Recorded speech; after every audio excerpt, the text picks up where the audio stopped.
This morning, Elis, Yeah. I carried out one of the all-time great commutes Okay. because I wasn't at home last night.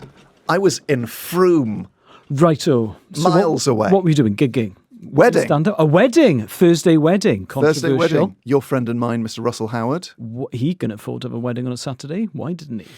Because at the wedding, we're sort of top Thursday. level. Yeah, but people work on a weekend, don't they, in our industry? You remember before you retired into becoming a voiceover artist that you used to be busy on a Friday and Saturday. Yes, that is true. But presumably it's his now wife isn't a comedian and most of his family aren't comedians. But they're all local. Some are retired.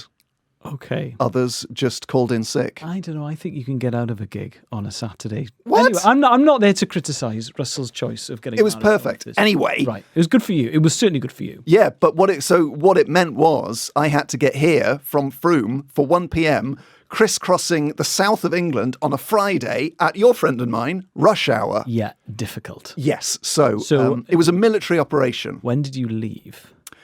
Well, let's start with the arrival. Okay. Because I couldn't get too drunk and I couldn't be up too late. Yeah. So I arrived. Difficult at a wedding. Hey, Russ, congrats, etc. Bye. Bye. When are we eating? What are we eating? What's free at the bar? What's complimentary? What am I going to have to fork out for? Do you have snacks? I immediately got there and ordered 2 pizzas. Okay. So I had to line my stomach because I had a window where I was allowed to kick back and not worry about broadcasting today. So between 4 and 10 p.m. was John time. Okay. However, 10 p.m. I had to stop drinking in order to allow the units to leave my system by the morning. So you weren't over the limit. So I wasn't over the limit in the morning. Good boy. I think I pretty much nailed it, though I woke up at 5 thinking I was having a heart/panic attack. Just means you've had a good wedding. Yeah, it was. I think my heart rate was probably about 160 beats per minute. Too high? A bit of acid reflux, then back to bed.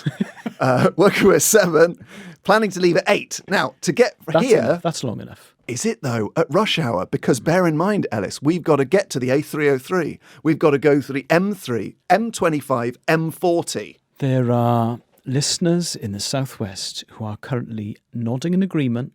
They know the challenges you're facing. Yeah. But also, they're thinking, I think John's got this. Well, so I had 2 options. If I hit heavy traffic, I could park in Ealing Broadway and get the tube in.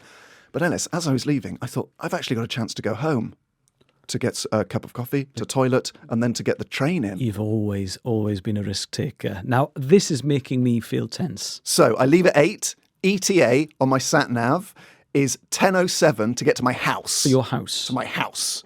But I'm thinking, so you're obviously going to hit traffic at Stonehenge. Yeah. Because it's a nightmare. And even if you get there at 10:07, 10 minutes for a shower, an hour for a toilet.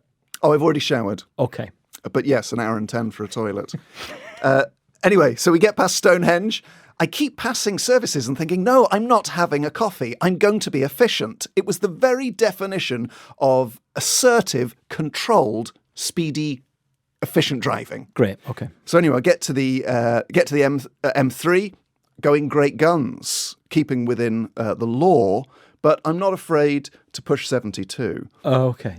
We then get to the... Within that 10% limit that people claim that you can sort of utilise. Well, though, I know someone who went on a speed awareness course for going 31 in a 30.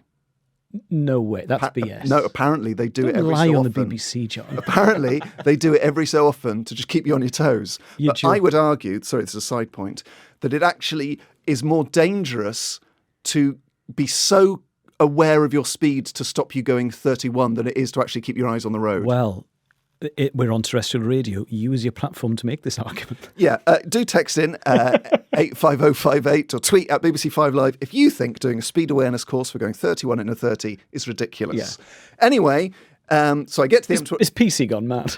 It's not. Policing gone mad. Anyway, sorry, I was thinking more puns. Okay.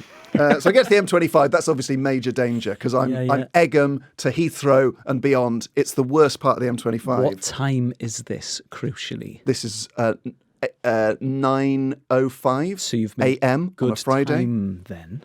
So Elis, my ETA when I left for home was 10:07. What time do you reckon I got home?